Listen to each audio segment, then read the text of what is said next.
26 years ago this year, I left the Amish when I turned 18. Now I have a son that's getting ready to turn 18, just graduated high school, and he's going to be a welder. He welded this cooker together. Check it out. He installed a battery on there, got the cable wire. Check this fancy dancy thing out.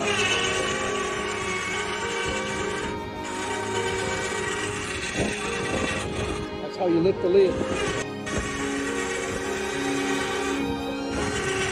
Pretty good for an 18-year-old, huh?